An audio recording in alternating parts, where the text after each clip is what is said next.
el debate que se está dando sobre la seguridad en nuestras escuelas, pero quiero retomar un análisis que habíamos hecho precisamente la semana pasada sobre unas medidas que pasaron el crisol de la Cámara de Representantes y ahora estará pasando al Senado sobre medidas que permiten establecer armerías a 300 metros de las escuelas públicas del país. Voy a estar hablando con el portavoz de la mayoría en la Cámara de Representantes y precisamente en este mismo bloque vamos a dialogar con el senador Tomás Rivera Chats, quien está ahora presidiendo la Comisión de Seguridad y estaría atendiendo esta legislación.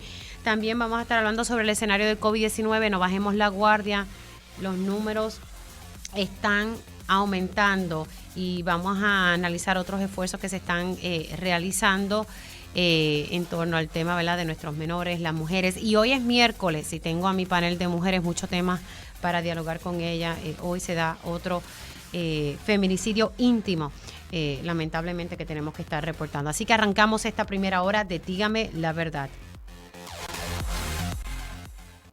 Con más de 20 años de experiencia en el periodismo, ha dedicado su carrera a la búsqueda de la verdad. La verdad. De frente, al grano, con carácter, entrevistará a las figuras más importantes de la noticia. Radio Isla presenta a la periodista Mili Méndez en Dígame la Verdad. Muy buenos días, Puerto Rico. Bienvenidos a otra edición de Dígame la Verdad por Radio Isla 1320. Les saluda Mili Méndez. Gracias por conectar.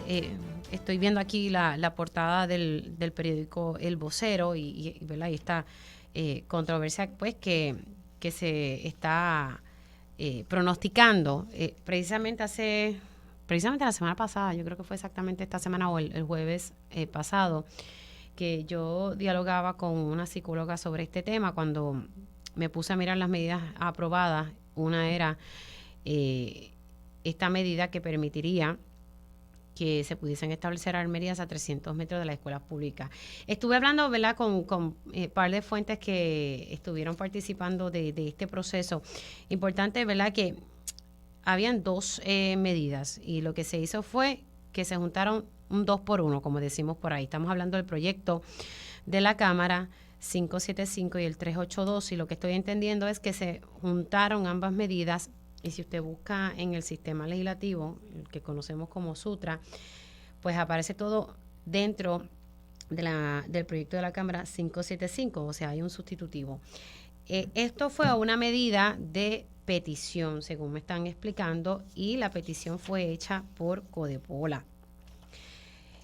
Y pues se presentó la legislación.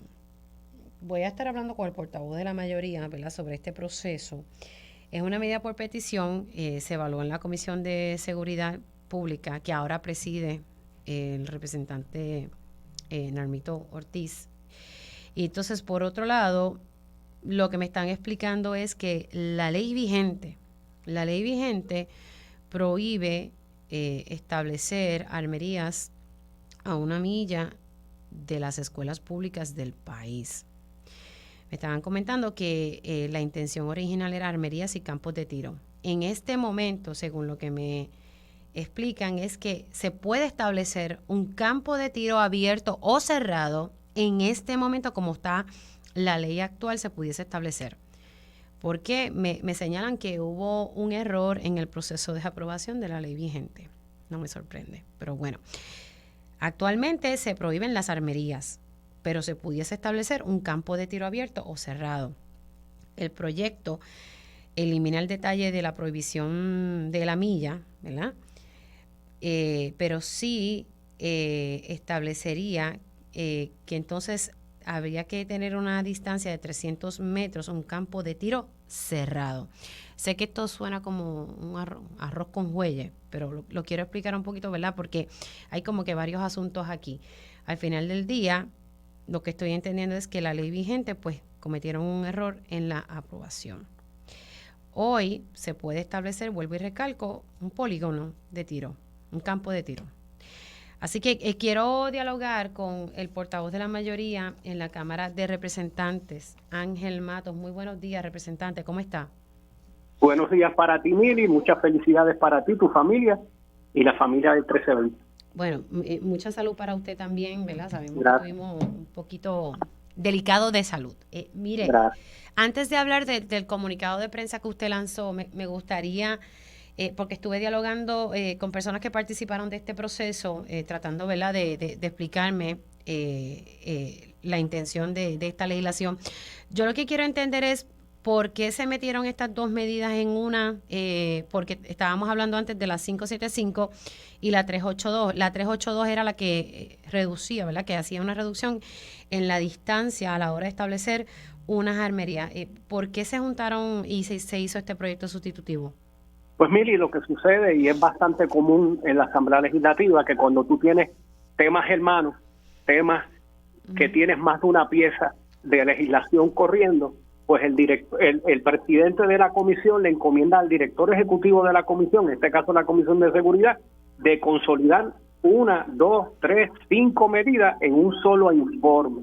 Y de ahí se convierte en el sustitutivo de, sea en este caso el 5 y pico y el 3 y pico, y en otros casos se han hecho informes consolidando 3, 4 medidas. Es una práctica que, aunque no es la norma estándar, tampoco es una rareza en los 20 años que yo llevo en la Asamblea Legislativa. Ok, pues entonces por cuestiones, porque habían similitudes, se juntaron las dos medidas. Porque es la misma ley de armas que se está enmendando. Pues es como si tú agarraras 5 proyectos de enmienda a la ley de tránsito, pues en vez de hacer 5 informes, haces uno para los 5. Representante, eso que me explicaron sobre el hecho de que la ley vigente, la que está ahora mismo corriendo, permite que se pueda establecer un campo de tiro abierto o cerrado al lado de una escuela. Pues mira, Mili, siempre que se trabaja leyes sensitivas para la opinión pública en el país, como en este caso la ley de armas, pues cuando se trabajaron la última actualización, sin necesariamente que la prisa haya sido la mala consejera, simplemente para tú tener los votos de aprobación y convertir en ley, pues desgraciadamente a veces hay que acelerar. Y ahí se cometen imprecisiones y de ahí nace... La prisa es mal amigo. Lo sé, Mili, porque, por ejemplo, sin recordarme ahora mismo cuál de los dos proyectos en este sustitutivo se trabajó, lo más incendiario al principio era que un ciudadano pudiera portar más de un arma consigo de manera no ostentosa. Y eso se puso tan viral que hubo que eliminarlo. Se dejó para el personal de seguridad público y privado. Ok. Pero lo que quiero tener claro entonces es que sí, que con la ley vigente sí se pudiese establecer un campo de tiro abierto o cerrado. Se pudiese establecer un campo de tiro abierto a poca distancia de una escuela, pero claro está, Mili, se puede establecer cumpliendo con todos los procesos de permisología, ¿verdad? Y las vistas públicas que la OSPI pone en estos procesos. Hubo un intento, me recuerdo, una controversia creo que en el área de Salinas o Guayama, que con el tema de la disposición de goma se empezaron a enterrar en una finca y después se anunció un polígono abierto y la comunidad paralizó el proyecto. No me esté contestando la pregunta. Con la ley vigente, o yo no lo estoy entendiendo, ¿verdad? Una de dos. Con la ley vigente se puede abrir un polígono abierto con algún grado de cercanía de una escuela. Cuando Y otro cerrado, y abierto o cerrado, porque ahora mismo no hay una provisión como tal en un campo de tiro como tal, según lo que me habían explicado. Sí, mire, lo que sucede es que hay muy pocas armerías que todavía en Puerto Rico tienen que ofrecer sus servicios de certificación de uso y manejo en otra instalación que no sea su armería. Hay armerías en Puerto Rico, una en el área de Cupey, otra en el área de Kennedy, que tiene el área de compra y venta de armas y en su estructura interior también tiene un área de tiro. Pues en esta enmienda me imagino yo que los proponentes lo que están tratando es de darle acomodo razonable a estructuras cerradas en donde hoy se venden armas y pudiera haber un polígono de práctica, aunque sea de 2, 4 campos. Claro, pero bueno, lo que yo quiero saber y lo que quiero tener claro es que ahora mismo, olvídese del proyecto ahora mismo sí se puede establecer un campo de tiro cerca de una escuela, porque no está cumpliendo prohibido. con toda la reglamentación. Bueno, entonces, eso serán otros 20 pesos, pero entonces el proyecto elimina entonces la distancia de una armería de una escuela, que ahora mismo es a 1 milla, a 300 metros, pero también establece una distancia de un campo de tiro cerrado. Cerrado, eso es correcto. Ok, bueno. Usted está proponiendo a raíz de la situación que ocurrió el pasado jueves, y narro esto, ¿verdad? Porque el pasado jueves estuvimos aquí reseñando una situación que ocurrió en una escuela en Camuy, que tuvo que ser desalojada. Entonces, este lunes también aquí reseñábamos en este espacio el desalojo de 2 escuelas en la zona metro. Y lo que pasó ayer, que cuando uno ve que un niño logra ingresar un arma a una escuela, uno dice, wow, pero ¿qué pasó aquí? ¿Verdad? Se reitera que la seguridad en nuestras escuelas sí está funcionando, pero un niño entró con un arma cargada a la escuela. Gracias a Dios que la maestra se percata del escenario. Usted saca un comunicado de prensa en esta mañana exhortando al gobierno pues que cancele las clases por lo que queda. ¿Realmente eso va a resolver algo, representante? Mili, si el Departamento de Educación, con los billones de dólares de presupuesto que tiene, no puede garantizar un mínimo común múltiplo de que una pistola cargada entre un salón, se acabó el evento, porque para mí la escala es alta. Si esto hubiera ocurrido en la escuela de una hija mía, un familiar mío, ¿verdad? No me atrevo a usarte de ejemplo, pero lo que quiero graficar es cómo están los padres de esa escuela hoy a sabiendas que la pistola cargada llegó al salón. Lo próximo es la desgracia. Y gracias a Dios que una auxiliar de maestra vio algo raro en un bulto y vio el arma. Pero los maestros y los auxiliares no son el componente de seguridad donde se gastan millones de pesos. Hoy el gobernador sin ningún problema le puede decir al secretario que enmiende el contrato del proveedor de servicios de seguridad y monitoreo de las escuelas para que añada un detector de metales de mano. Y esto no es invasivo. Con el bulto cerrado, tú sabes si hay un nifle, una pistola, una arma, un cuchillo. Y las armas en las escuelas no son nuevos, Mili. En los 90 que yo me crié en escuela pública, había un proyecto que era celdas, zonas escolares libres de drogas y armas. Volvamos a eso. Pero recordemos a las personas cómo funcionaba ese proyecto de celda. Pues mira, ese proyecto de celda, más allá de un componente de seguridad activo frente a los planteles, en los horarios de llegada y de salida, se daban charlas, se adiestraba el personal, pero ahora los reglamentos y procedimientos de tirador activo que desde el 2019 se están trabajando, no están disponibles. Pues Mili, yo no quiero ni echarle la culpa al secretario, yo no quiero que ruede en cabeza, pero para mí es inaceptable que un arma cargada llegue a un salón de clase. Ya estamos al borde de una desgracia. Claro, pero la solución, representante, pero la solución no puede ser cancelar la clase, porque si es así con ese temor, no podemos cerrar las escuelas ante el peligro, ¿verdad?, que hay en este país y el problema de seguridad que tenemos. Si yo me entero que en el salón donde está mi hija entró una pistola cargada, pues yo me llevo a mi hija para mi casa hasta que el colegio o escuela me garantice la seguridad. No tenemos que estar todos de acuerdo con mi opinión. No, claro, pero no sé si usted está entendiendo mi punto. Bueno, yo prefiero un retraso de 9 días de clase a tener una desgracia, porque simplemente aquí estamos apostando a la obra y gracia del Señor. Yo, en este tema, es que la escala tiene que ser bien alta, mira. Y a raíz de esta situación, ¿realmente deberíamos reducir los espacios y como está la ley actual, de que sea 1 milla, que se establezca la armería, ¿verdad? No hablando del campo de tiro. Lo que sucede, Mili, que esa pregunta trae impregnada una presunción que si la armería está más cerca de la escuela, mayor posibilidad que las armas entren a la escuela.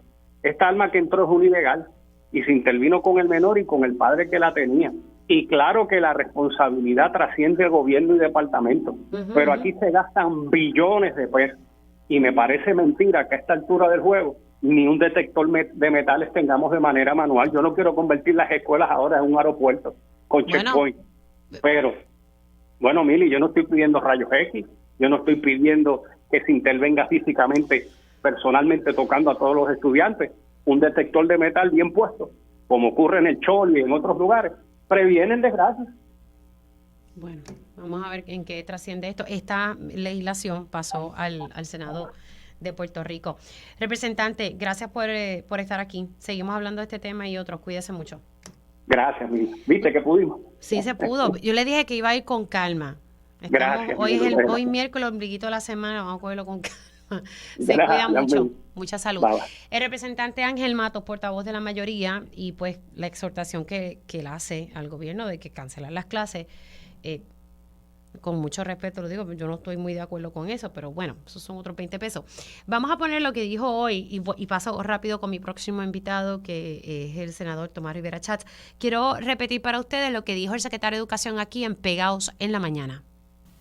Mira, es una posibilidad, igualmente las herramientas, ¿verdad? El nivel el nivel de intimidad al que tiene derecho un estudiante en una escuela es mucho más bajo, ¿verdad? Que fuera del plantel escolar. Así que, ¿verdad? Son herramientas que sí tiene la escuela, son herramientas que se pudiesen llevar a cabo, pero yo creo que el ambiente escolar, ¿verdad? No propicia necesariamente eso, salvo que uno tenga sospecha o que haya una comunidad con un alto riesgo. Yo te puedo adelantar que las medidas que el departamento ha tomado han reducido considerablemente, ¿verdad?, las incidencias no solamente de disciplina, igualmente de crimen en los planteles escolares y en los alrededores. Medidas como, ¿verdad?, el incrementar los agentes de seguridad dentro de los planteles escolares, los adiestramientos que se han dado, la existencia de cámaras de seguridad, el uso de inteligencia artificial para detectar conductas, inclusive armas de fuego cuando van a ser entradas al plantel escolar. Así que son medidas que realmente nos han dado muy buenos resultados. Yo no quisiera, ¿verdad?, que el pánico necesariamente nos inundara por estas situaciones que hemos estado viviendo, situaciones que requieren seguirse atendiendo, ¿verdad?, seguir dándole capacitación a las escuelas, seguir dándole otras herramientas a las escuelas, y que ese temor nos inunde y comencemos a inundar de cosas a las escuelas como detectores de metales, como un cateo diario, y que realmente el ambiente se convierta en uno más similar a lo que puede ser una prisión que a un ambiente escolar. Ahí ustedes escucharon al secretario de Educación en Pegados en la Mañana, y pues haciendo un llamado, ¿verdad?, que no se busca crear un pánico. Y la realidad es que uno no quiere crear eso mismo, pero sí yo creo que es un buen momento para reflexionar sobre el escenario de nuestras escuelas públicas en distintos ¿verdad?, factores, ¿verdad?, el factor de seguridad, factores sociales, entre otros. Tengo al senador Tomás Rivera Schatz en línea telefónica. Él es el presidente de la Comisión de Seguridad, quien va a estar a cargo de llevar a cabo vistas públicas de este sustitutivo, el 575, que ahora pasó al Senado. Buenos días, senador, ¿cómo está? Muy bien, buenos días para ti, Mili, buenos días para tus compañeros y compañeras, y un saludo muy afectuoso a la audiencia. Bueno, hablemos un poquito sobre ¿verdad?, el debate que hay sobre esta legislación que ahora pasa al Senado. Usted ya tiene en agenda llevar a cabo vistas públicas. Vi lo que posteó en sus redes sociales de que se va a llevar ¿verdad?, a cabo vistas públicas. ¿Ya tiene una fecha en particular, senador?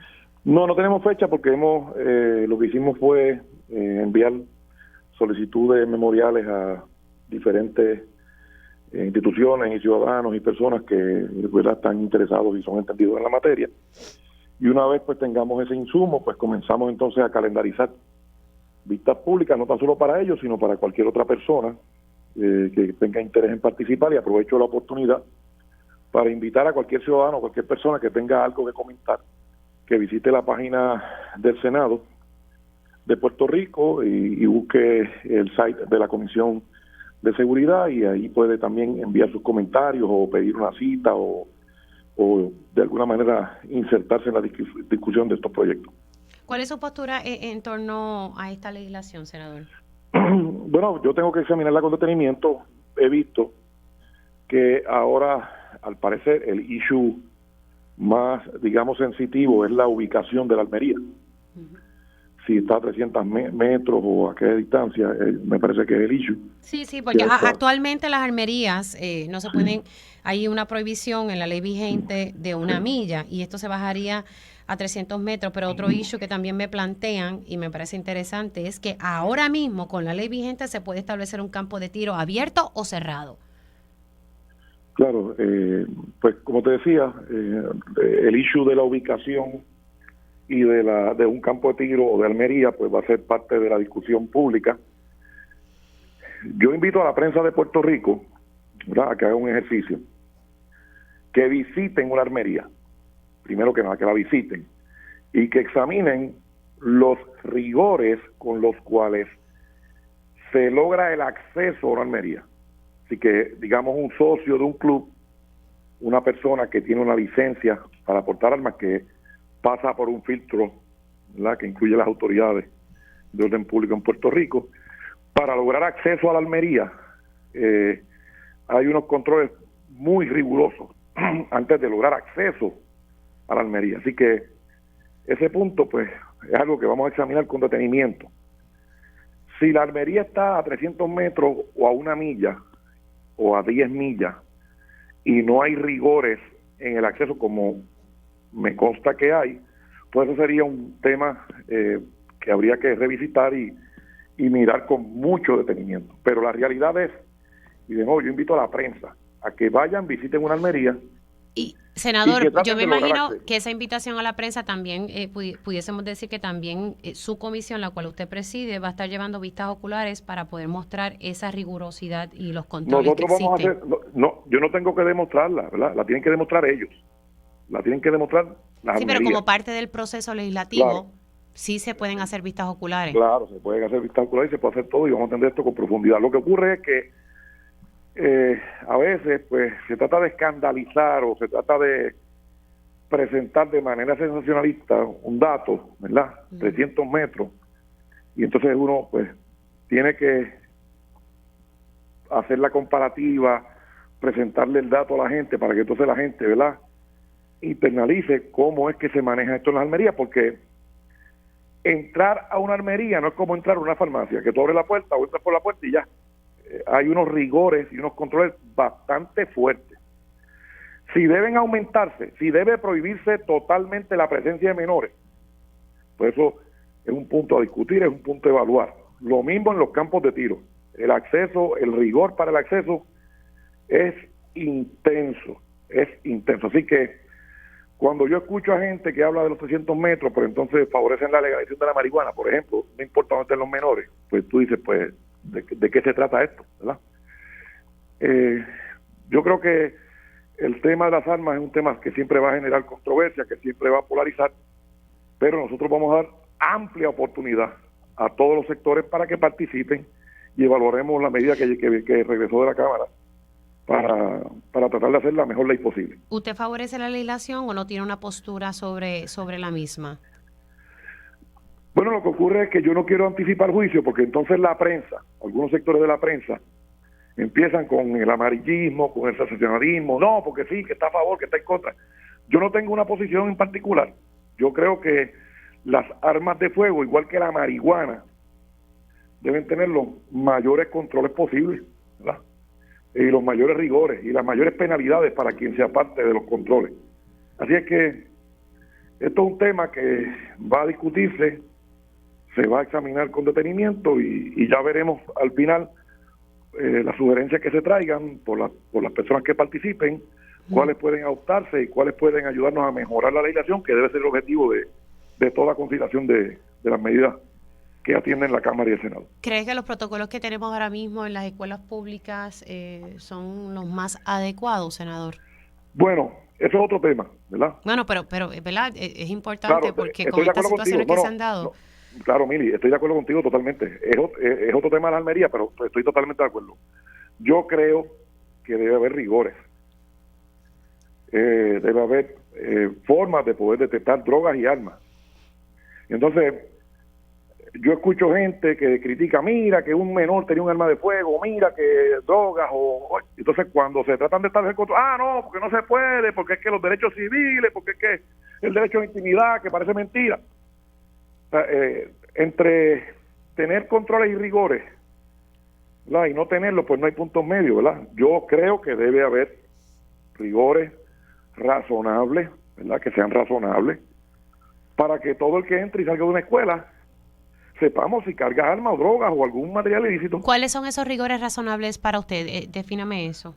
Bueno, es que no me corresponde a mí definirlo, pero hay... Bueno, pero para usted, ¿cómo usted lo ve? Para usted, ¿qué puede ser un rigor razonable? Pues un rigor razonable puede ser detectores, puede ser examinar, ¿verdad? La tecnología te permite examinar la gente que entra y sale, ¿verdad?, y si llevan armas de fuego o drogas. Yo creo que nadie debe oponerse a eso. Yo creo que el que protege a los menores o el que quiere el bienestar de los menores y el que de verdad tiene preocupación con drogas y armas, Ujú.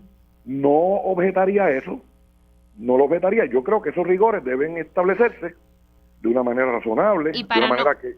Y para no interpretarlo mal, cuando estamos diciendo detectores, estamos hablando de que usted estaría a favor de detectores de metales. De detectores de metales y que puedan detectar drogas Ok. y cualquier material ilícito, ¿verdad? Dentro de un ambiente razonable. Pero tiene que haber, si queremos detener eso, tiene que haber rigor. Porque, ¿verdad? Por ejemplo, te voy a dar un ejemplo, Mili. Mira, aquí mucha gente, y en la prensa, algunos sectores de la prensa, que es que el Departamento de Justicia no hace nada y siempre son los federales. Entonces, cuando se discute, y yo he propuesto legislación para que se puedan grabar las conversaciones como la graba el gobierno federal. Ujú. No se puede, porque es que los derechos civiles, o sea, porque es que hay aquí gente que se oponen a todo. Bueno, pero la realidad es que si pudiésemos hacer eso de las grabaciones, lo que pasa es que no se ha dado. Claro, porque comienzan a crear el amarillismo, el sensacionalismo de que no, que Mire, van a carpetear y que van a hacer... Senador, ya me tengo que ir, pero otro elemento, ¿verdad? Además de estas ¿verdad? Unas medidas de rigores razonables, también hay que, ¿verdad? Tocar el tema social que estamos teniendo en el país, ¿verdad? Sin dejar ese elemento fuera. Claro, yo creo que en el tema social los padres tienen que asumir un rol de mayor responsabilidad, de mayor comunicación, de mayor participación en la escuela, de inculcarle principios y valores. Claro que sí, yo estoy de acuerdo contigo, mire, totalmente. Bueno, senador, se me ha acabado el tiempo, pero agradezco que haya sacado un break para poder hablar de este tema. ¿Cómo no? Ustedes escucharon al presidente de la Comisión de Seguridad del Senado, el senador Tomás Rivera Schatz. Hacemos una pausa y regresamos en breve. Esto es Dígame la Verdad con Mili Méndez. Y ya estamos de regreso aquí en Dígame la Verdad por Radio Isla 1320. Les saluda Mili Méndez. Gracias por conectar. En el pasado segmento pues hablamos un poco sobre dos temas, ¿verdad? Y yo creo que son temas que pues van atados de la mano, y es el hecho de la situación, los tres escenarios que han pasado en menos de una semana en las escuelas del país. Y el hecho, el debate, que lo estaba hablando precisamente la semana pasada o la anterior, hace 2 semanas, sobre el debate si se deben establecer armerías a 300 metros de las escuelas públicas. Ahora mismo la ley vigente establece 1 milla, pero la realidad es que la ley vigente permite campos de tiros abiertos y cerrados cerca de las escuelas, sin ningún tipo de distancia. Me decía el senador Tomás Rivera Schatz que él invita a la prensa a que vaya a las armerías para que vean la rigurosidad. Y pues dentro de nuestra conversación le decía yo a él que yo también esperaba que el Senado hiciera una vista ocular para también demostrar esa rigurosidad, esos controles que actualmente, según él me sostiene, existen en las armerías. No lo dudo, de verdad. Yo me daré la tarea de dar una vueltecita, pero también el Senado, como parte de su labor legislativa y del proceso de vistas públicas, pues pueden llevar a cabo una vista ocular. Y aquí hay muchos elementos. En el panel de mujeres a las 11 voy, ¿verdad?, a establecer este tema y hablar con las compañeras. Y pues el senador sí dijo aquí que dentro de esas medidas de esa deben haber rigores razonables. Para él, pues me dio 2 ejemplos. Pues hacer, ¿verdad?, un tipo de cateo con tecnología. Me habló de detectores de metales y detectores de drogas. No me lo limitó solamente a metales. Pero bueno, tenemos otro escenario, el COVID-19. ¿Verdad? Los casos están aumentando. Muchos hemos bajado la guardia, yo me voy a incluir, ¿verdad? Ya yo retomé nuevamente de andar con mi mascarilla siempre y con mi hand sanitizer en la cartera, porque la realidad es que vemos cifras que están aumentando. A las 12 el Departamento de Salud siempre actualiza la cifra, pero según la información que ellos proveen, promedio de casos confirmados 278, esto con prueba molecular, promedio de casos probables 1.112, se reportan 16 muertes. Hay que ver los números que publique luego del mediodía el Departamento de Salud. Hospitalizados los adultos, 207. Tenemos 29 casos de niños hospitalizados. Y si mi memoria no me falla, los que están en área, ¿verdad?, de cuidado delicado, ¿verdad? Serían como 3, si estoy entendiendo aquí esta cifra. El punto es que no bajemos la guardia, tenemos que cuidarnos ante este escenario. El COVID no se ha ido y se suma a eso la situación de la influenza y otras condiciones respiratorias, etcétera. Tengo en línea telefónica al doctor Marcos López del Puerto Rico Public Health Trust. Él es la persona que está a cargo de las áreas de investigaciones. Doctor, buenos días, ¿cómo está? Buenos días, Mili. Muchas gracias nuevamente por la oportunidad. Bueno, gerente de investigación del Puerto Rico Public Health Trust, el Fideicomiso de Salud Pública. Bueno, a raíz de este escenario, ¿qué usted observa, qué le preocupa en este momento con lo del COVID-19? Bueno, me preocupa que la positividad está bien alta. Esto me preocupa también de que hemos bajado la guardia, y también me incluyo. Como que nos estamos llegando a un estatus de confort por el hecho de que ya no se está utilizando mucho la mascarilla tampoco. Y también me preocupa el hecho de que estamos en estos momentos ya pasamos las cifras de los umbrales que establece el Departamento de Salud para los casos de influenza, y los casos de influenza están bien altos también.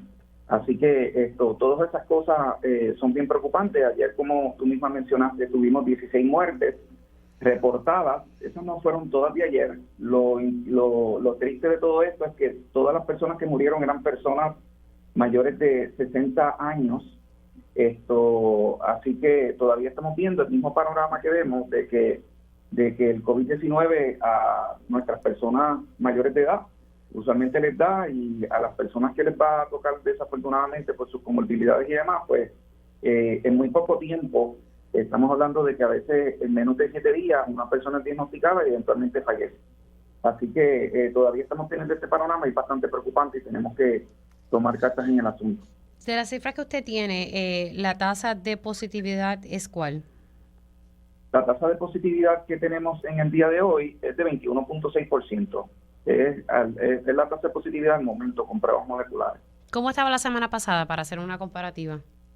En la semana pasada estaba más o menos igual, estaba con 21.5, de verdad no ha bajado mucho. Desde el principio de diciembre la tasa de positividad está fluctuando entre 20 y 22%. Okay, Así que, ¿Cuándo fue el punto más bajo que tuvimos? Es para poder hacer una comparativa de cómo ha aumentado dramáticamente, ¿verdad?, la tasa de positividad, si es que realmente eso los números lo que reflejan.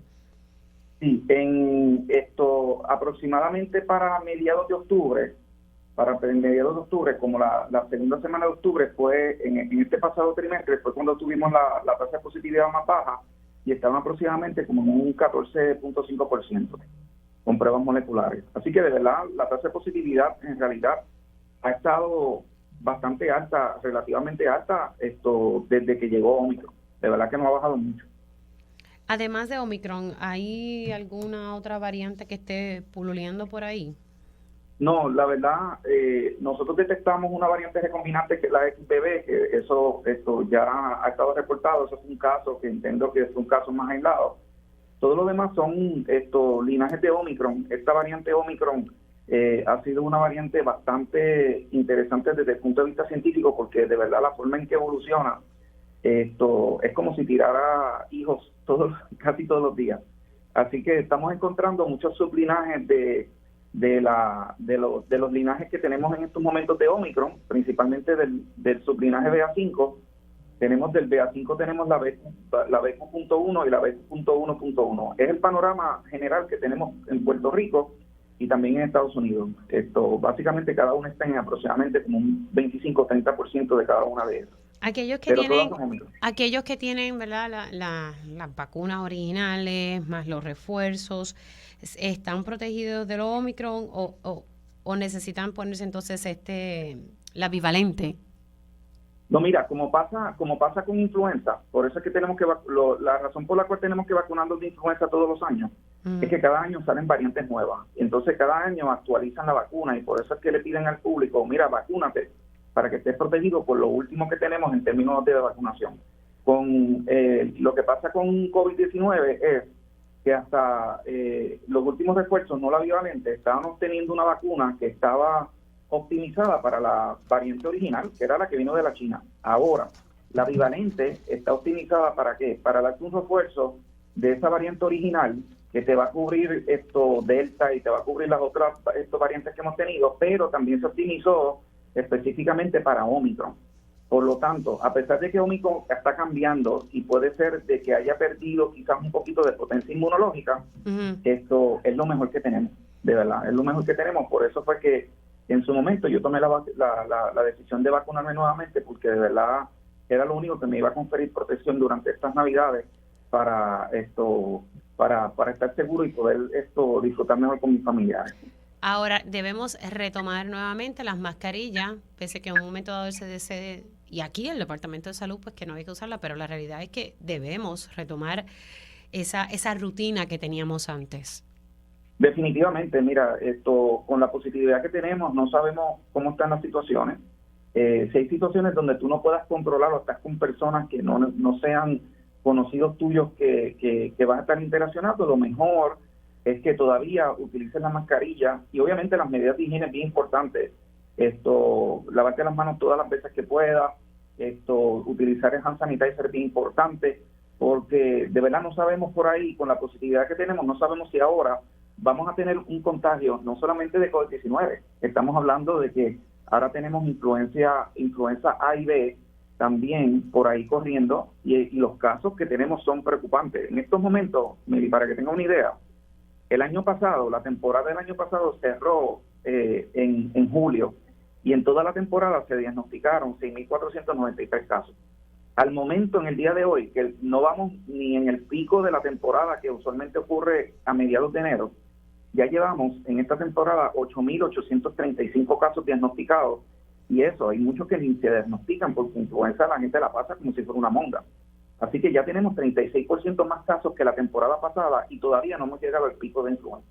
Así que tenemos que tomar eso en consideración y de la única forma es manteniendo nuestros niveles de higiene y utilizando la mascarilla en situaciones que no podemos controlar.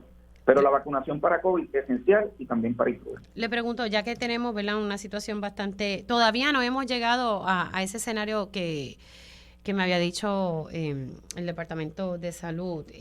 ¿Todavía no hemos estado en lo que se consideraría una epidemia de influenza o ya llegamos a ese nivel? No, todavía no estamos, pero sí, ya pasamos los umbrales de alerta. En estos momentos, si vemos las gráficas de los casos, ya se pasaron y los venimos pasando desde hace como 6 o 7 semanas epidemiológicas atrás. Así que, de verdad, esta temporada aparentemente va a tener, y es lo que estamos viendo, vamos a tener muchísimos más casos.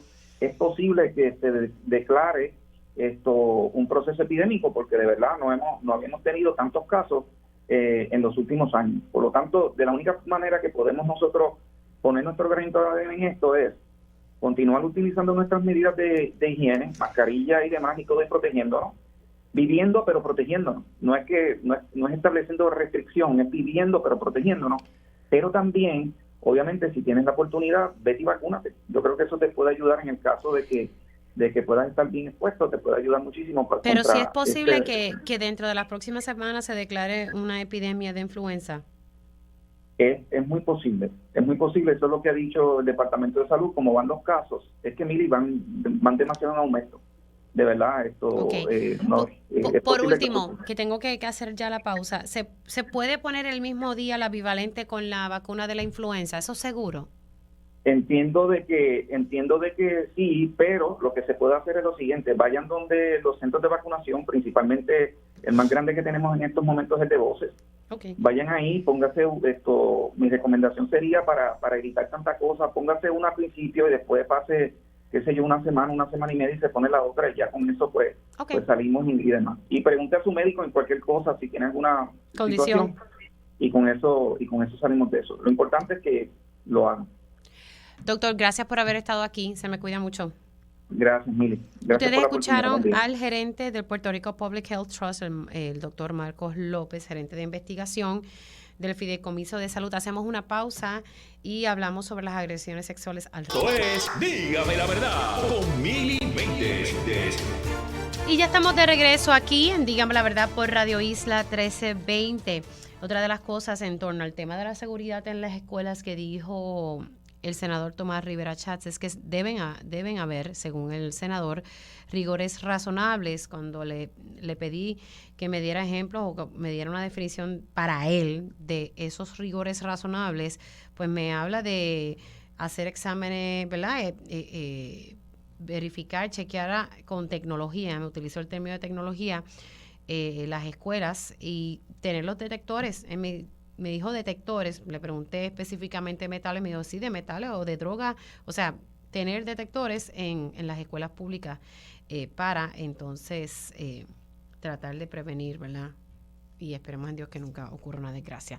Vamos a hablar de otros temas, precisamente en esta época festiva y estoy leyendo, ¿verdad?, un artículo del portal digital esnoticiapr.com, donde se destaca que en esta época navideña los casos de agresiones sexuales tienden a aumentar y hay muchos esfuerzos por parte de distintos sectores. Uno de ellos es el Centro Salud Justicia y que también ellos tienen una campaña que precisamente estaba participando de la misma. Me parece importante, ¿verdad?, que creemos conciencia y que eduquemos a las personas y ofrezcamos esas oportunidades de ayuda.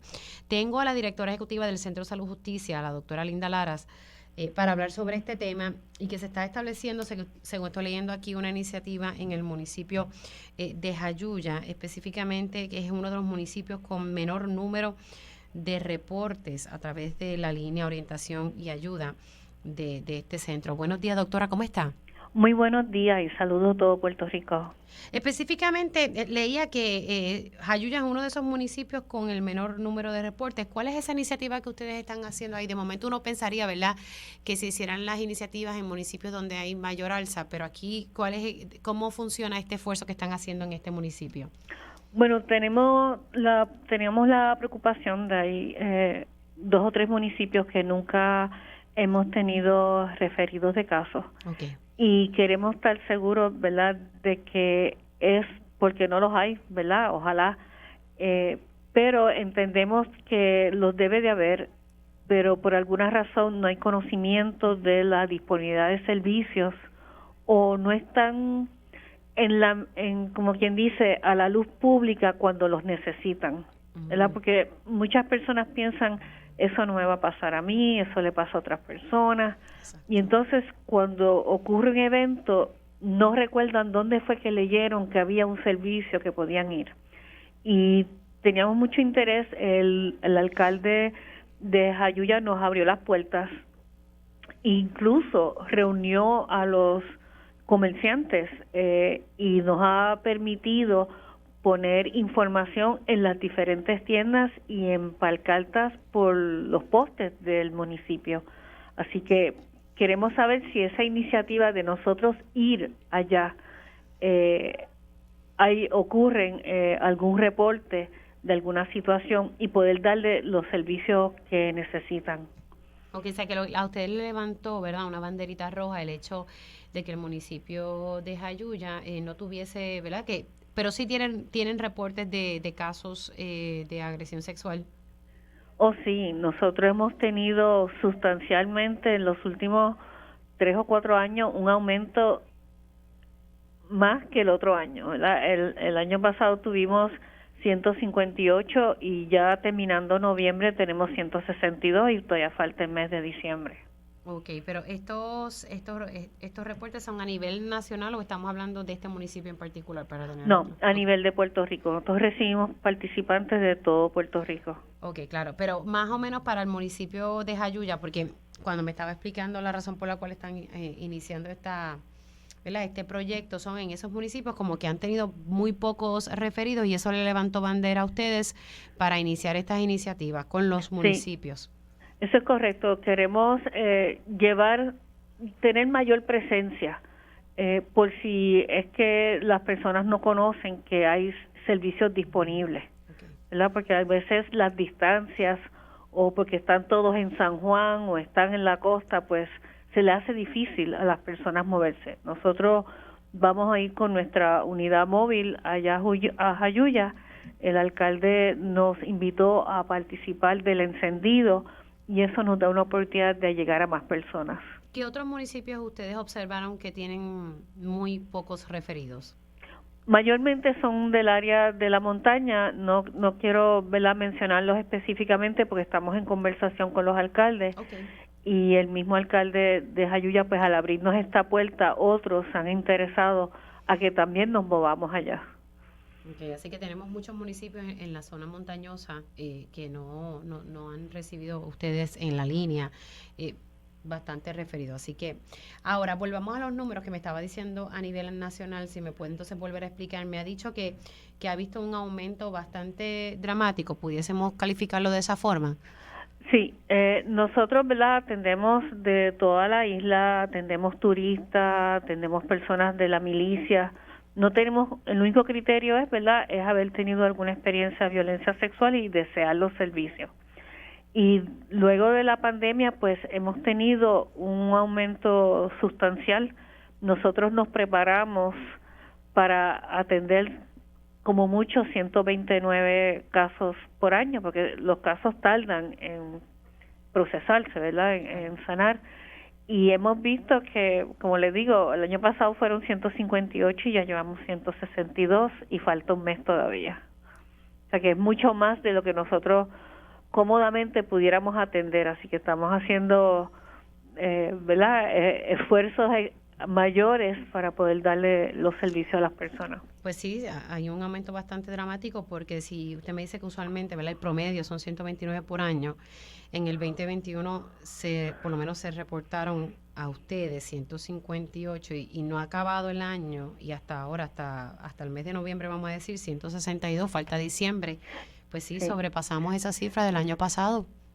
Sí, y nos hemos estado en conversación con otras organizaciones, ¿verdad? Hay muchas organizaciones y todas ellas están expresando también. No sabemos si hay un aumento de casos o hay un mayor conocimiento.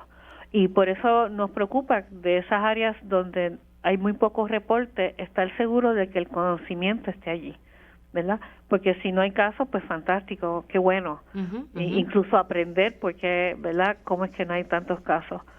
Pero queremos estar seguros que no sea por falta de posibilidades de acceso a servicios. Si hay una persona que ha pasado por esta situación de violencia sexual, vamos a darle el número de teléfono a las personas donde pueden llamar a la línea que ustedes tienen de orientación y de ayuda. Sí, esta línea, hay varias líneas 24/7 en Puerto Rico. La línea de nosotros en particular permite texto para aquellas personas que no desean hablar en el momento, y nosotros tenemos como norte toda persona que llame y se le coordina un servicio cercano donde están ellos, porque no tiene que ser con nosotros. Siempre pedimos permiso para darle seguimiento, porque no queremos que las personas se nos pierdan en el trayecto de la búsqueda de ayuda. El número, y gracias por permitirnos compartir, es el 787-337-3737. Vamos a repetir. 787-337-3737. Ahí usted también puede mandar un mensaje de texto, ¿verdad? Si está en una situación bastante delicada.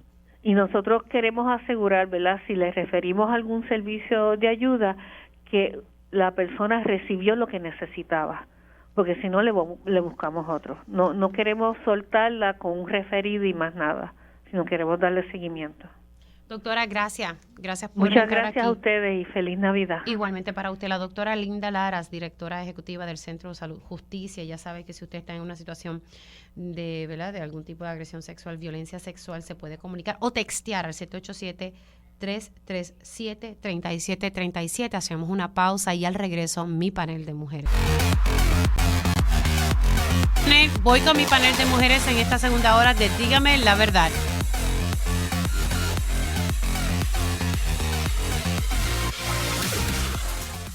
Conéctate a radioisla.tv para ver las reacciones de las entrevistas en vivo. En vivo. Esto es Dígame la Verdad con Mili Méndez.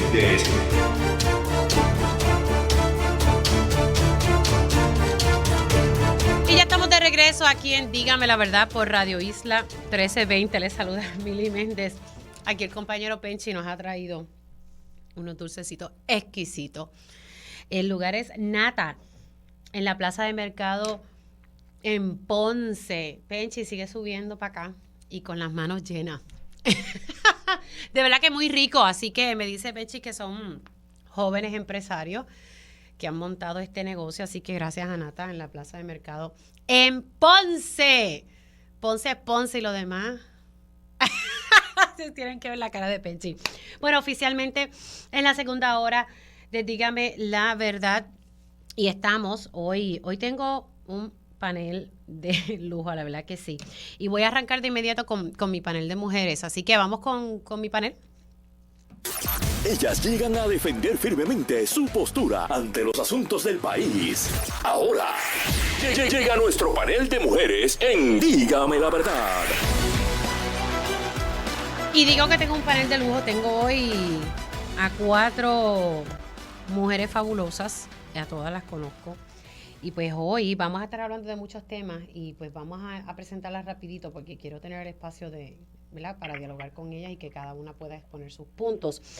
Tengo a la queridísima Eda López. Eda, ¿qué es la que hay? ¿Cómo estás, mi amor? Pues aquí, pues, para el problema. ¡Ay, Dios mío! ¿Cuándo no? Bueno, tú sabes cómo es esto. Saludo a la audiencia, a las compañeras, que de verdad que es un honor estar al lado de ellas. Y por supuesto a ti un besito, siempre te quiero. También nos acompaña hoy Débora Upegui, ella es del Observatorio de Equidad de Género. Débora, buenos días, ¿cómo estás, corazón? Saludos, Mili, ¿cómo estás? Gracias por la invitación al día de hoy. También se une con nosotros esta semana Alice Pérez, presidenta del Comité de la Niñez de la Asociación de Psicología. Buenos días, ¿cómo estás? Buenos días, gracias por la oportunidad. Y bueno, tengo a la licenciada Josie Pantojas. ¿Cómo está, licenciada? ¿Todo bien? Muy bien, buenos días, Miri, a ti, a la radioaudiencia, a las compañeras del panel. Y con Josie vamos a estar hablando porque precisamente la semana pasada se presentó un informe del Colegio de Abogados y Abogadas de Puerto Rico sobre, ¿verdad?, la situación de los casos de violencia de género. Así que ya mismito...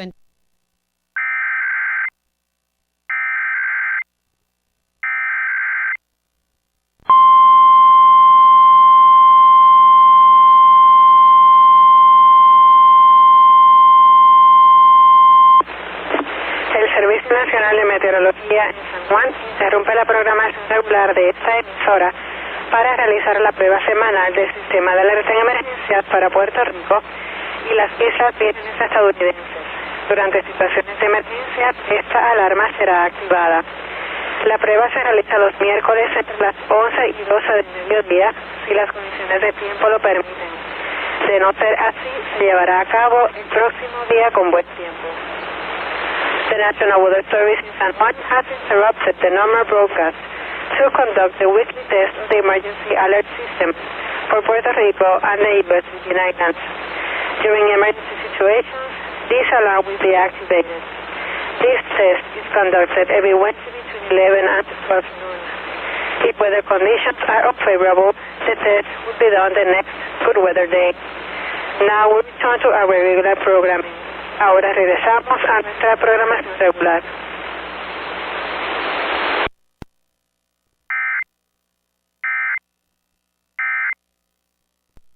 Se establezcan armerías a unos 300 metros de las escuelas públicas del país.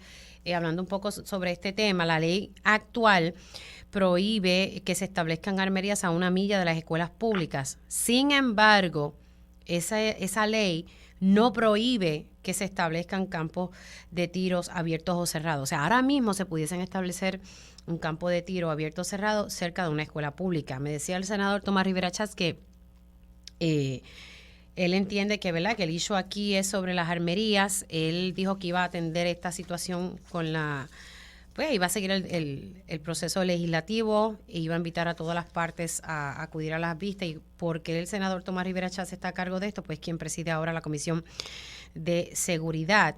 Ahora, en sus expresiones, él invita a que veamos los rigores de una armería, que hay unos controles rigurosos. También invitó a la prensa a hacer lo propio y yo pues le establecí de que el Senado también tiene que hacer vistas oculares e ir a esas armerías para entonces poder evidenciar Yo visitaría sin ningún tipo de aviso para ver si estos controles son reales. Y si lo son, pues lo son, punto. Le traje también el tema de las escuelas.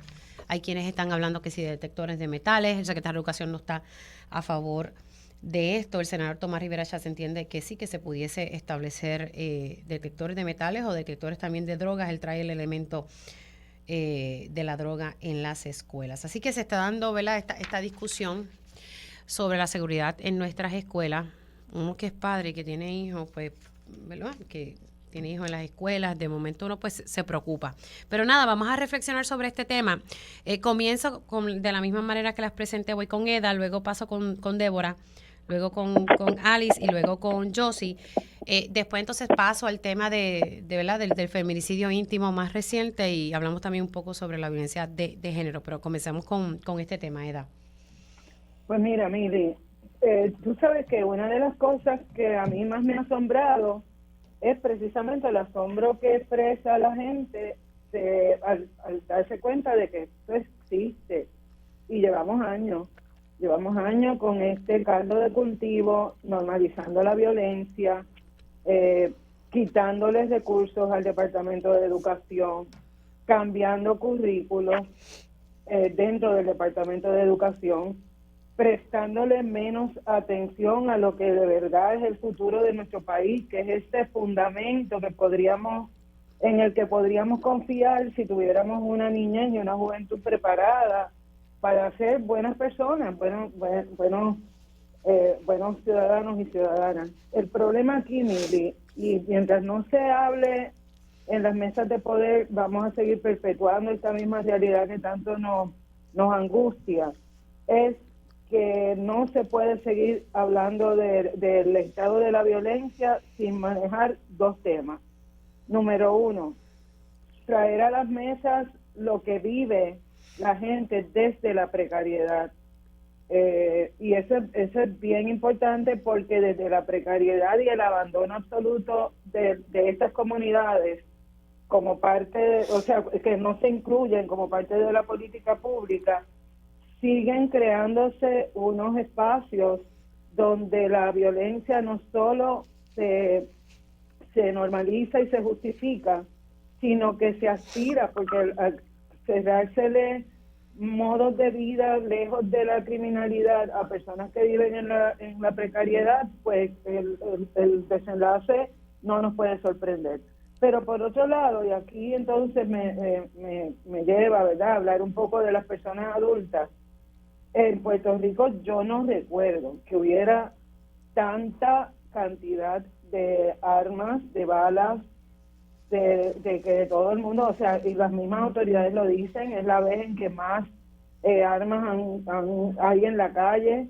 Yo he visto casos de violencia doméstica donde las personas agresoras tienen armas largas con licencia y la realidad es que el país sigue propiciando el que haya es un milagro. Para mí es un milagro que aquí no haya estallado una profusión de incidentes más violentos todavía, porque aquí casi toda la población conoce a alguien o tiene un arma.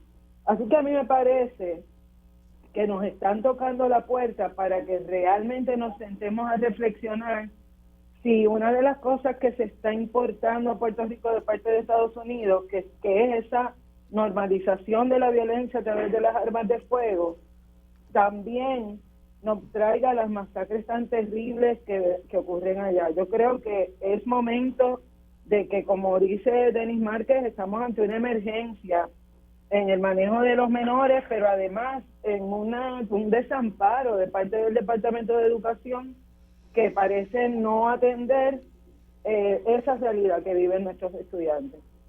Voy a pasar con Débora Upegui, del Observatorio de Equidad de Género.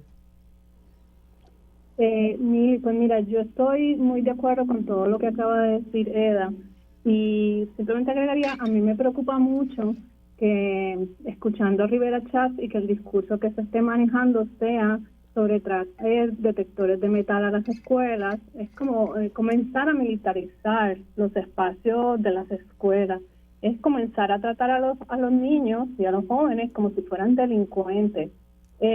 cuando lo que ellos nos están mostrando es que están mostrando síntomas de un malestar que hay en la sociedad y en nuestro contexto. Les estamos fallando, el gobierno les está fallando con el deterioro de las condiciones mínimas de subsistencia. Estamos en un país que no se puede ahora contar con agua potable, con energía eléctrica, con acceso a salud. Estamos dejando, y ahora con la aportación de armas, el mensaje que se está enviando es que cada uno tiene que defenderse por sí solo porque no puede contar con que el gobierno va a estar ahí para defenderlo. Y esta discusión de querer flexibilizar posesión de armas, que se abran armerías cerca de las escuelas, no, la preocupación para mí no es que de esas armerías se vayan a escapar armas o que los jóvenes van a poder ingresar a esas armerías.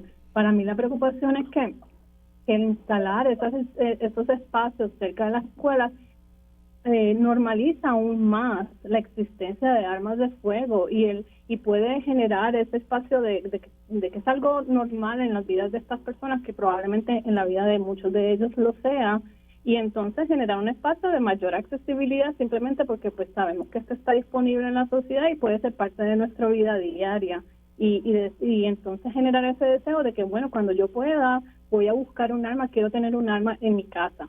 Entonces también, o sea, sabemos que si los niños están llevando armas a las escuelas, los niños no consiguieron esas armas las llevaron porque sus padres las tenían, y en estas 2 escuelas en las que recibieron la amenaza o que se estaba discutiendo esta amenaza, las armas que el joven tenía acceso eran armas que tenían licencia. La mamá tenía licencia para 2 armas y tenía 2 armas que eran las que probablemente el joven estaba considerando utilizar. Así que no es solamente la posesión de armas ilegales. También es conocido que muchas de las armas legales, se habla de que los estudios demuestran que en 5 a 10 años gran cantidad de esas armas legales pueden terminar en el mercado ilegal. Es una situación muy complicada, pero se han visto ejemplos en los que se ha reducido la violencia relacionada a los armas de fuego con éxito.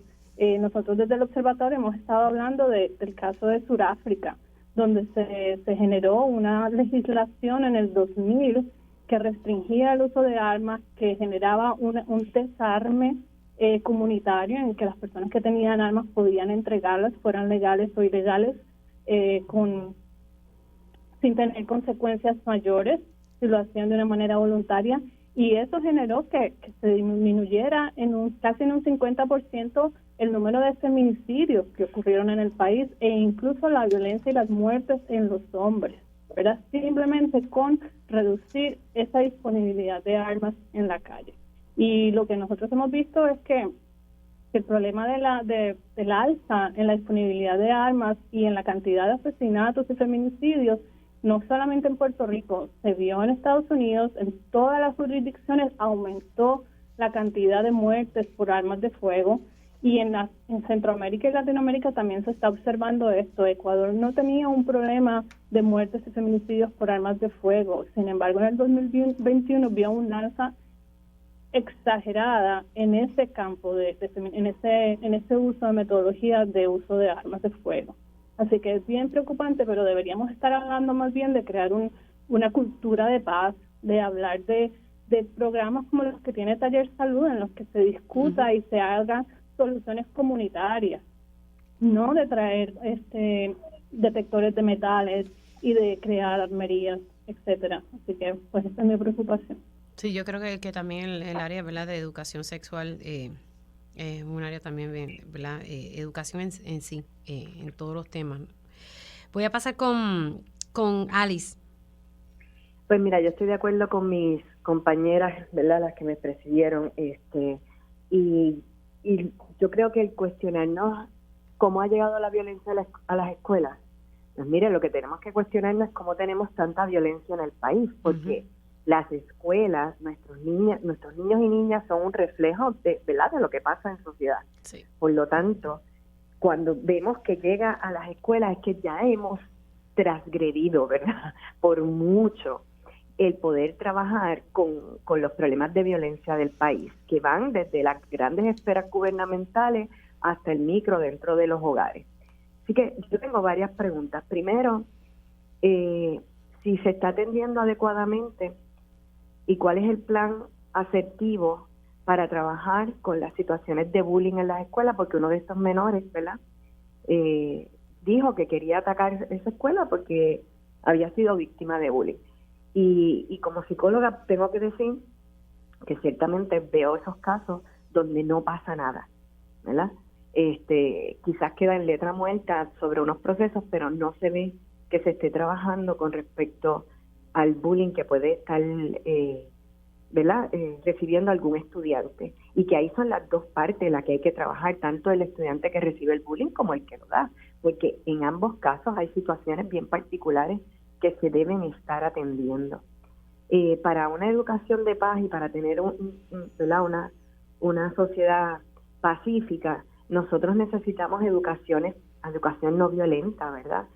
Aprender otras alternativas afectivas, reconocer la diversidad humana y la aceptación de esa diversidad, porque las niñas y niños que tienen diversidad funcional, que pertenecen a grupos vulnerables, ¿verdad?, que son racializados o que pertenecen a la comunidad LGBT, suelen ser los niños y niñas que también reciben más de este tipo de acciones, ¿verdad?, y que también son olvidados. Siguiendo lo que Débora estaba diciendo, este es un compromiso de todas las partes, ¿verdad? Educación tiene un compromiso en cuestiones a cuál es el protocolo a seguir, que estoy de acuerdo con ella. No debe ser el tener detectores de metales, ni tampoco, ¿verdad?, todo lo que se está promoviendo, sino ver a través de la educación y del desarrollo de destrezas sociales y de interacción, cómo nosotros trabajamos para erradicar la violencia. Tenemos que volver a humanizarnos y eso empezamos desde abajo. Pero también es responsabilidad de las casas. Yo tengo niñas y niños que están todo el día, su nana son los juegos de video y no miran las edades, y a veces están jugando un Call of Duty a los 6 años, a los 7, aprendiendo a disparar, a matar, a arrancar cabezas. Y entonces, si ese es el estímulo que diariamente yo recibo y lo normalizo, ¿cómo voy a pensar que ese niño o esa niña piensa que la violencia no es normal, ¿verdad? No es aceptable. Y eso es por poner un ejemplo. También hablaron ahorita de los puntos de droga, y nosotros todos sabemos que en los puntos de droga se utilizan menores porque obviamente cometen delitos, ¿verdad?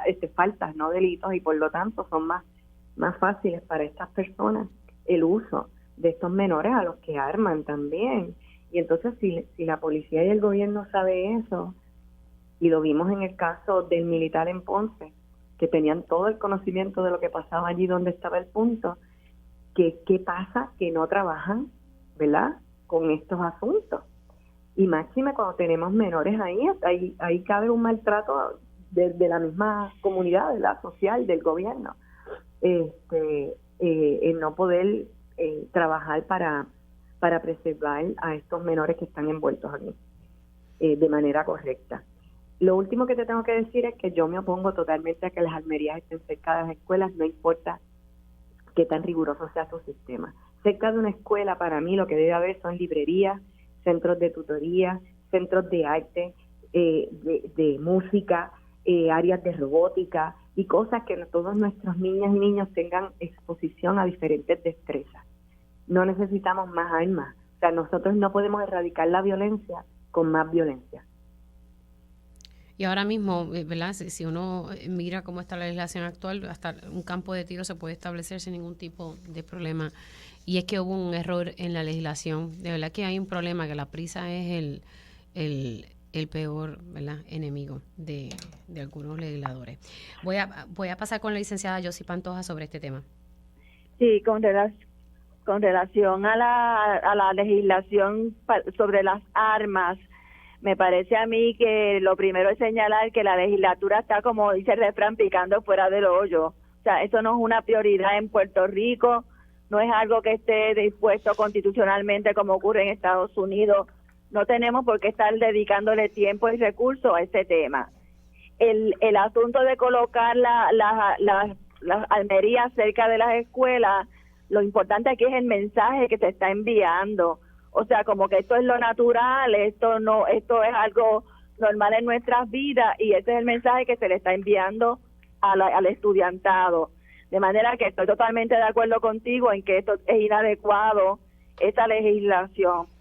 Sobre el aspecto de colocar detectores de armas o de drogas en las escuelas, estoy totalmente en contra. Aquí el cambio tiene que ser en términos curriculares, de las actividades que se le proveen a los estudiantes, que se sientan a gusto en las escuelas, que quieran estar ahí, colaborar con sus otros estudiantes y no estar pensando en violencia y en armas. Así que el reto está en cómo se atiende a la población escolar, no en convertir las escuelas ahora en minicampos o prisiones, donde sea una ansiedad todos los días llegar ahí porque te van a estar examinando, te van a estar cotejando, y tampoco llenar las escuelas de policía. O sea que totalmente en contra de eso. Ya se ha demostrado que la mayor parte de los feminicidios se cometen con el uso de armas de fuego, así que el mensaje está ahí claro. Tenemos que trabajar en contra de eso. Yo creo que la legislatura en Puerto Rico tiene que cobrar conciencia de que se legisla sobre cosas que son necesarias para la población, no lo que haga lucir a un legislador mejor que otro o ganarle voto. Bueno, a ver qué hora es. Son las 20. Lo que vamos a hacer es lo siguiente, porque quiero darle espacio a la licenciada Pantojas para hablar sobre la investigación que se hizo sobre el tema de violencia de género y pues voy a también poner el sonido del teniente coronel Roberto Rivera sobre el más reciente incidente de violencia doméstica, en este caso un feminicidio íntimo, y de ahí entonces arrancamos la discusión para que hablemos un poco sobre los resultados de este estudio y que las demás compañeras puedan reaccionar. Hacemos una pausa y regreso. Esto es Dígame la Verdad con Mili Méndez. Y ya estamos de regreso aquí en Dígame la Verdad por Radio Isla 1320. Les saluda Mili Méndez. Gracias por conectar. Sigo con mi panel de mujeres integrado por Eda López, Débora Upey del Observatorio de Equidad de Género, Alice Pérez Hernández, presidenta del Comité de la Niñez de la Asociación de Psicología, y la licenciada Yossi Pantojas. Precisamente con la licenciada Pantojas quisiera arrancar sobre el estudio que se presentó la semana pasada, si mi memoria no me falla, creo que fue el 30, donde, ¿verdad?, se proyecta, ¿verdad?, o se hizo un estudio sobre la violencia de género. Licenciada, adelante para que entonces nos pueda explicar este informe del Colegio de Abogados y Abogadas que habla sobre este tema en particular y ¿verdad?, los principales hallazgos que ustedes como investigadora encontraron.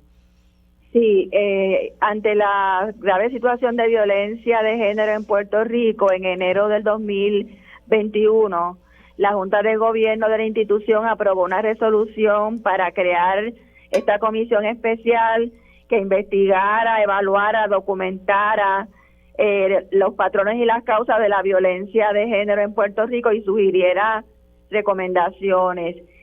Por lo amplio y reconociendo que hay diversidad de violencias, ¿verdad?, de género, nos concentramos en la violencia de pareja o en la violencia íntima. Esta comisión no solamente está integrada por abogadas y abogados, sino también por expertas en la conducta, del área de la psicología, del área del trabajo social, del área de equidad de género.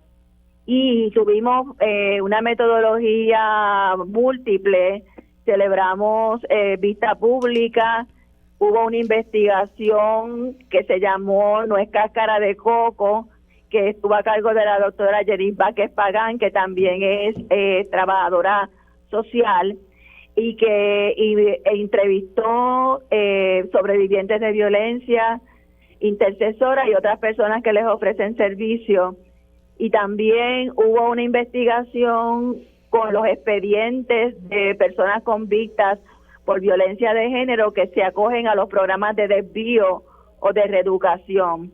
Esos expedientes nos brindaron buena información, pero también nos permitieron detectar que hay unas irregularidades y falta de uniformidad en su manejo.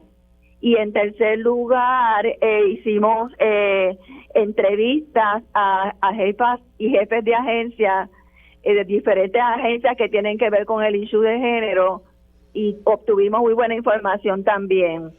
En general, las conclusiones concluyen, ¿verdad?, que sí existe el grave problema de violencia de género como un problema social y de salud pública que tiene que ser atendido de forma colectiva, que no es un asunto privado.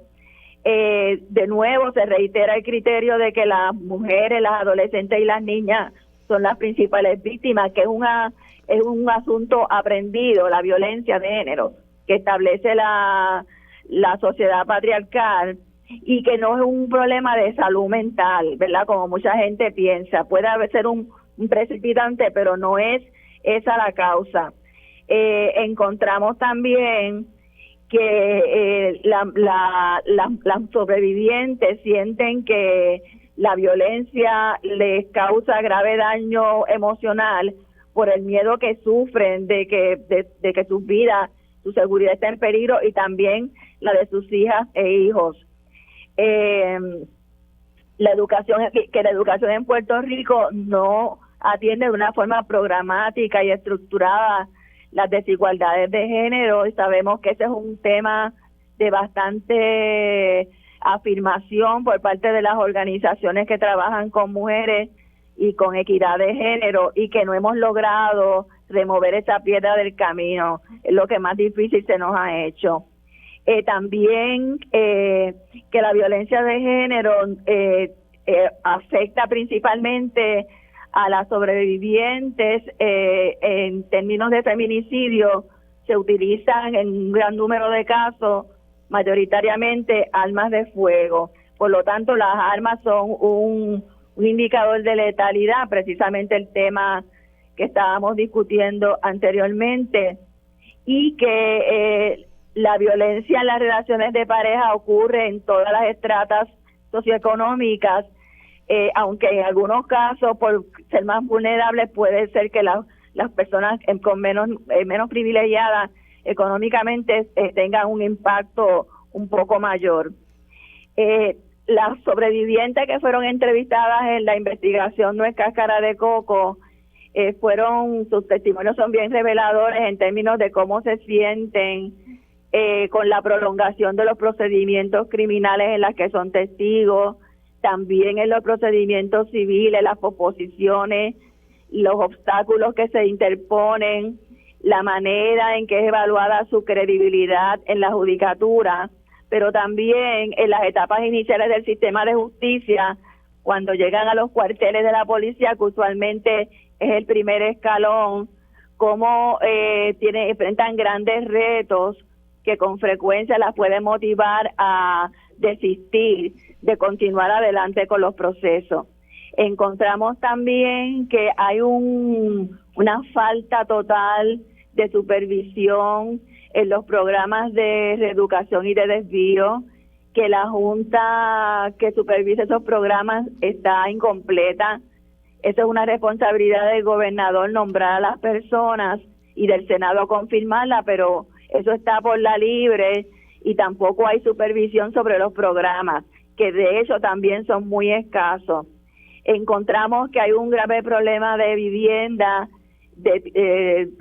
social, que afecta el que las mujeres puedan salir de las relaciones de violencia para independizarse, y que también las que están albergadas enfrentan el problema cuando cumplen el tiempo en los albergues, pero no hay viviendas disponibles por cánones de arrendamiento que sean razonables y cubiertos por las propuestas de vivienda. Encontramos también que es bien importante que la administración de los tribunales uniformice la manera en que se manejan los expedientes de las personas que son convictas, porque de ahí puede surgir, de los datos que surgen de esos expedientes, pudieran surgir mucha información sobre las causas, sobre los orígenes de esas personas, y para poder tomar acción sobre el particular. Pero encontramos que la información que se recopila en los expedientes no es uniforme, inclusive la forma en que se archivan esos expedientes no es igual en todas las regiones judiciales. También encontramos la falta de uniformidad en la compilación de estadísticas sobre violencia de género. La segregación por sexo, por género, continúa siendo un problema, y esperamos que el Instituto de Estadística responda a las recomendaciones que hicimos sobre el particular. En términos generales, pues esas son las conclusiones. El colegio se propone darle seguimiento a las conclusiones y recomendaciones.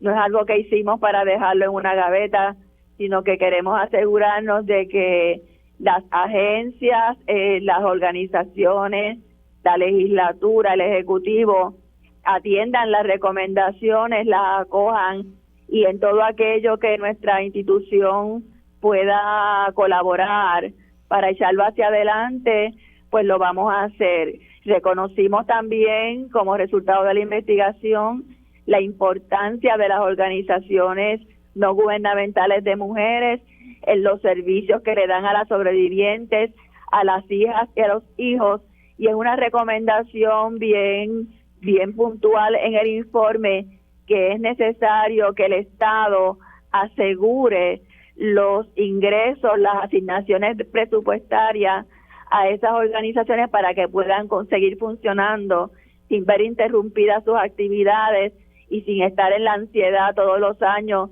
si les van a hacer recortes o no, como efectivamente ocurrió este año. Así que esto, la meta, ¿verdad? Y como acabas de explicar, es que no se quede ahí y que, por favor, utilicen este estudio que se ha hecho con tanto esfuerzo, especialmente cuando estamos, ¿verdad? Se declaró un estado de emergencia. Sí. El Comité Pares no está activo en este momento, pero sí hay una oficial de cumplimiento y también está la oficina de la Procuradora de las Mujeres. Ahora, tengo que hacer ya una pausa, la voy a adelantar para que entonces en el próximo segmento las demás compañeras puedan reaccionar. Y hoy, tristemente, tenemos que reseñar que otra mujer murió a manos de su, si mi memoria no falla, creo que fue su expareja. Y siguen surgiendo, ¿verdad?, estos casos, y Débora Upegui, que es del Observatorio de Equidad de Género, tal vez nos puede poner al día con las estadísticas que el observatorio levanta para uso de todos nosotros. Hago una pausa, regreso con mi panel para poder reaccionar a lo que ha explicado la licenciada Yossi Pantoja y este estudio que se hizo en la comisión especial creada por el Colegio de Abogados y Abogadas de Puerto Rico. Hacemos una pausa, regresamos en breve. Esto es Dígame la Verdad con Mili Méndez. Y ya estamos de regreso aquí en Dígame la Verdad por Radio Isla 1320. Estoy con mi panel de mujeres. La licenciada Yossi Pantojas explicó un poco los hallazgos del estudio que realizó la comisión especial creada por el Colegio de Abogados y Abogadas de Puerto Rico para estudiar, investigar los patrones de violencia de género. Se concentraron en la violencia íntima, o sea, las situaciones que ocurren entre las parejas por situaciones de violencia doméstica.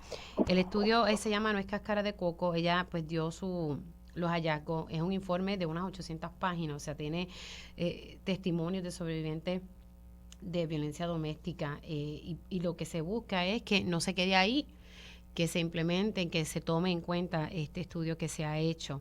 Y ahí están las voces de las víctimas.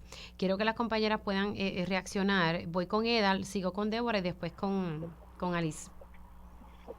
Sí, mira, Mili, yo le agradezco inmensamente a Yossi que nos haya puesto al día sobre este estudio y puedo dar fe de que eso es lo que encontramos en la calle, las personas individuales, ¿verdad?, no institucionalizadas, que ofrecemos apoyo y acompañamiento a las víctimas sobrevivientes de violencia, de diferentes tipos de violencia, pero en específico de violencia doméstica.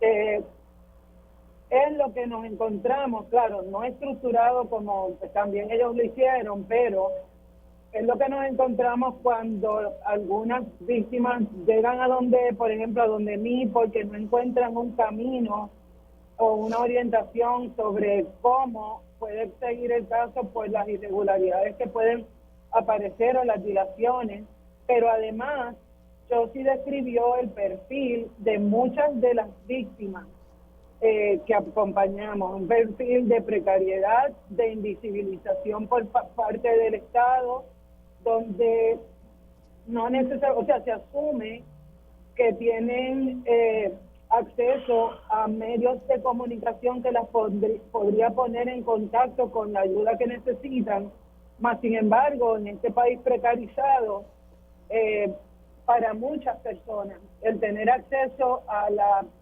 ruta que las podría salvar y convertir en sobrevivientes es un camino de mucho privilegio y de poca accesibilidad, precisamente porque se articula desde el privilegio que no ve a las personas racializadas, a la niñez que no llega al departamento de la familia. Y en esto tengo que hacer una mención rapidita. En el 2013, cuando entró Idalia Colón al departamento de la familia, encontró que Yanitzia Irizarry no había atendido más de 37,000 querellas de abuso. O sea que ahora estaba rondando el número de 10,000 y pico, 10,000. pero en el 2013 fueron 37,000. Y la pregunta que yo me hago es cuántas personas que pudieron haber estado vinculadas a esas querellas están sobreviviendo o sobrevivieron un patrón de violencia dentro de la casa. Voy a pasar con Débora y luego con Alice. Sí, mira, yo estoy de acuerdo con lo que dice Eda y las compañeras. Muchos de los hallazgos que se presentaron en el reporte del Colegio de Abogados pues apoyan lo que hemos estado discutiendo desde el observatorio. Para actualizarles con los números, en el observatorio al día de hoy, con el caso que se discutió esta mañana en la prensa, pues llegamos ya a 72 feminicidios contabilizados. ¿Y los íntimos? Los íntimos son 15. Okay. O sea que ya subimos a 15, que sería el mismo número de feminicidios íntimos que tuvimos el año pasado, según la actualización que hicimos de los datos del año pasado. Sin embargo, tenemos 45 casos que todavía están bajo investigación, de los cuales algunos pudieran ser también feminicidios íntimos. No se puede descartar eso. Yo creo que falta hablar mucho sobre qué se puede hacer para prevenir y sobre qué medidas se pueden tomar de manera proactiva desde el gobierno, ¿verdad? Porque es la responsabilidad del gobierno que las personas podamos tener una vida libre de violencias. Y definitivamente no puede ser solamente la mano punitiva, no podemos solamente pensar que las querellas se resuelven encerrando a la gente en las prisiones, porque vamos a llegar a un momento en el que no vamos a tener espacios para las prisiones. Lo que tenemos que estar hablando es de reparación para las víctimas sobrevivientes, hablando de qué pasa con estos hijos e hijas de las madres que murieron a manos de estos feminicidios. ¿Qué estamos haciendo para que en esas familias se pueda subsanar ese trauma y no veamos un reenactment que se vuelva a generar este ciclo de violencia hacia el futuro, ¿verdad? No se está hablando de qué estamos haciendo, o sea, ¿dónde está el gobierno para obligar que las aseguradoras cubran como un servicio de prevención acceso a psicólogos de pareja, a psicólogos de familia? Porque no se resuelve un problema de familia, un problema de abuso infantil, un problema de abuso y violencia doméstica, no se resuelve simplemente con poner una querella. ¿Cómo se subsana esas relaciones? Se necesita apoyo de los trabajadores sociales, de psicólogos de familia, de terapia de parejas. Y que esos costos, hoy en día, eso no puede ser un privilegio. Acceso a esos servicios no puede ser un privilegio, tiene que ser un derecho para todos. De la manera como cuando ocurrió la pandemia de COVID, se institucionalizó una vacunación gratuita a todos.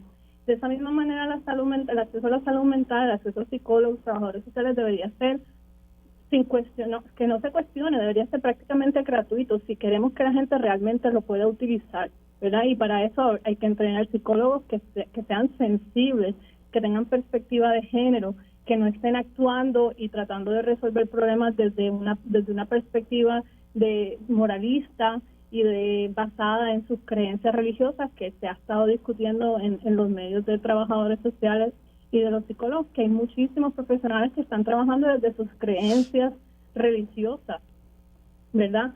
En lo que tiene que ver con lo que es los temas relacionados a la sexualidad y a las relaciones de pareja y lo que es la perspectiva de género. Hay mucho que se puede hacer y que no se está haciendo. Y este tema también de la vivienda surge como un tema primordial, porque es que el acceso a la vivienda te da acceso a tener una vida estable, acceso a agua potable, a energía, te ayuda a tener una vida más estable. Y una de las cosas que las mujeres que están en situaciones de violencia doméstica necesitan mayormente es poder tener opciones reales que no lleven a sus familias a estar en una peor situación que si estuvieran viviendo con el agresor. Entonces eso incluye vivienda, acceso a ayudas económicas, y eso no lo estamos haciendo, y cada vez es más difícil conseguir viviendas para las mujeres que necesitan salir de esas situaciones. Sí, eso lo discuto aquí acá todos los jueves con Ayuda Legal Puerto Rico. Cada vez la situación es bien delicada. Uh-huh. Voy a pasar con Alice para que los minutos que quedan, que ella pueda expresarse sobre este tema y el estudio que se hizo y la situación también de los feminicidios íntimos, que ya vamos por 15, tristemente, en lo que va de año. Alice. Pues mira, yo estoy de acuerdo con mis compañeras y yo entiendo que le debemos poner, ¿verdad?, mayor peso a la educación y a desarrollar destrezas de convivencia sanas, como dije antes. O sea, esa es parte de la base de todo. En cuanto a las relaciones de pareja, nosotros vivimos en un país que obviamente no se da educación sexual, y la educación sexual, uno de sus puntos principales es trabajar con las relaciones interpersonales, ¿verdad? Cómo yo me llevo conmigo misma y cómo me llevo con el otro, cómo me relaciono. Aquí lo minimizan todo a que se va a estar trabajando con coito o con posiciones, y realmente la educación sexual es algo sumamente amplio y que es parte del desarrollo de cualquier ser humano, y así es como lo tenemos que ver, y que ayudaría muchísimo también a minimizar muchas de estas situaciones que nosotros vemos aquí. Me parece que el trabajo que hizo el Colegio de Abogadas y Abogados fue extraordinario, y el saber que le van a dar continuidad para poder buscar soluciones a lo que se detalla ahí es bien importante. Me parece que lo de la vivienda es un tema central aquí, porque si no tenemos una vivienda digna, esto es un efecto dominó. Hay también unos niños y niñas que pueden estar viviendo y que se convierten en unas víctimas dentro de todo este proceso. Así que me parece que son cositas importantes que se deben ver. Hago un llamado, ¿verdad?, a que el gobierno entienda la importancia de darle fondos a las instituciones que trabajan con las mujeres que son sobrevivientes de víctimas de violencia de género, pues como forma también de poder entonces ayudar a que esta situación mejore. Gracias a todas por participar hoy. Usualmente tengo 3, hoy tuve 4, y agradezco que hayan sacado de su tiempo para hablar de estos temas que son sumamente importantes. Se me cuidan mucho y conectamos en la próxima. Antes de pasar el batón a Tiempo Igual, desde junio, yo creo que, desde el año pasado estoy tocando este tema, pero le he dado seguimiento en particular desde más o menos mayo, junio, sobre el hecho de que la legislatura se ha sentado en el proyecto que cambiaría la ley de maltrato y ponerlo al día, esa ley de maltrato, con las regulaciones de Family First, regulaciones federales. Todavía es la hora que la legislatura no ha aprobado esto. Sí, el Senado lo aprobó, llegó a un comité de conferencia, y todo tiene que ver con un lenguaje relacionado con identidad de género. Y eso está paralizado. Vamos a enfrentar multas próximamente si no nos ponemos las pilas. No lo digo yo, eso está ahí. Y el Departamento de la Familia no va a poder pedir reembolso. Según se supone que el Departamento de la Familia esté implementando unos cambios, se le va a dar dinero federal si realmente cumple con los mismos, o mediante reembolso. Pero se necesita la legislación. Legisladores, pónganse a hacerle trabajo en temas que son prioridad. Y el de Family First y la situación del Departamento de la Familia debe ser una prioridad. Hacemos una pausa y al regreso Tiempo Igual.